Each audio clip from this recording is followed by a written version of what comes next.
sort of nodding your head when Steve said that Mohamed Al-Arian said maybe the Fed's talking a little too much? Well, I think they were a little bit too dovish maybe getting into this year, and now they're kind of reacting to your point to what retail sales, jobs, something like 3 data points. It seems to have re-anchored a little bit. Ultimately, if you kind of read through the noise, if the economy holds up and inflation takes a little bit longer, I think the markets will hold up. They're now having a little bit of indigestion because of the change of language. But the Fed doesn't control what GDP or earnings are going to do. Maybe they did a couple of slip-ups one direction, and now they're kind of overreacting in the other. But they don't control, right, what earnings or GDP is. Is the hiccup that the market has had, I'll get both of your opinions on this, do you think it is largely predicated on higher interest rates?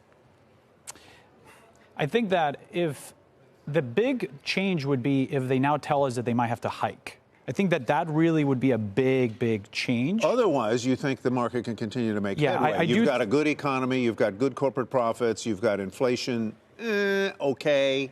Keeping all factors the same, meaning economy seems to actually be reaccelerating a little bit. Yes, inflation is a little stickier, but it's not necessarily reaccelerating significantly. I think the market holds up. Steve? I think there's a lot on the market's mind right now. I think it's a little confused as to how to think about what's happening in the Middle East and the geopolitical concerns and risks. I think the sell-off we have, guys, if you go back and just look at the S&P back to Thursday, the 3 or 4% sell-off we've had in that has been mostly a flight to safety, right? You had that, and then you had a decline in yields, and now we're back up in yields. So the market went from being concerned about, in a 2 or 3 day span, being really concerned about a regional war in the Middle East, to now having to stomach and figure out how to digest these higher rates. I think higher for longer is probably a pretty good bet. What I'm interested in, Tyler, is whether or not the same investment portfolio that you had thought about for a Fed that was cutting rates will suffice for a Fed that's not cutting rates. Elaborate a little on that. Well, I just want to know, there was a play on utilities for rates before rates were going to come down. Now they're coming down. I don't know, maybe utilities is something out of favor. The interest rate sensitive sectors, I think they're going to be hit a little bit harder.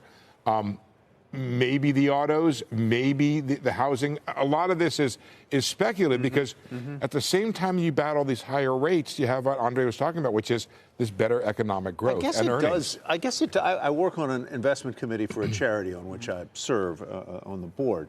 And we were having a discussion last night about whether, okay, we've got X in equities. Maybe we should take a little off. We're up above sort of our upper bound there and move it into a 2-year treasury at 5%.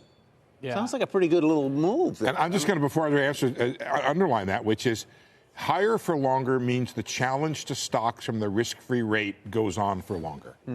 Yeah, no, I think if the 10-year yield continues to go up higher, you do have options all of a sudden, right? And I think that's fair. There's what if rates go up another 1% from now? That does change the picture versus is this just volatility of language change for the Fed, right? Well, let me ask both of you guys this question. When the yield curve inverted, there was a lot of hand-wringing that this is bad stuff. This is awful. Recession's coming and so on and so forth. The yield curve's still inverted.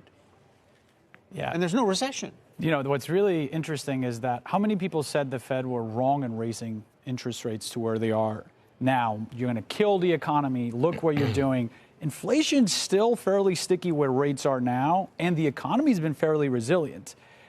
So, one, maybe their language has been off, but directionally they were right. I mean, it's fair to say up to now, it's not like they went too far. If anything, maybe they could have gone an extra 50 basis points and it would have been okay.